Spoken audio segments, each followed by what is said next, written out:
Hello guys, welcome back. In this video I will show you how to share an Instagram post to your story. First step is open your Instagram app and locate the post you would like to share. Tap on the paper airplane button appear below the post. This launch to share menu. Tap on add post to your story. At this point, this post will automatically upload in the form of a customized stickers. It's the bottom left corner, tap on your story to post.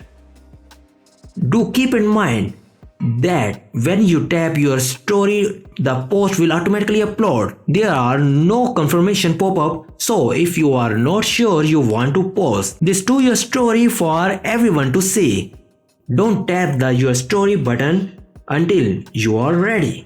There is also a problem with this video, so ask about these comments.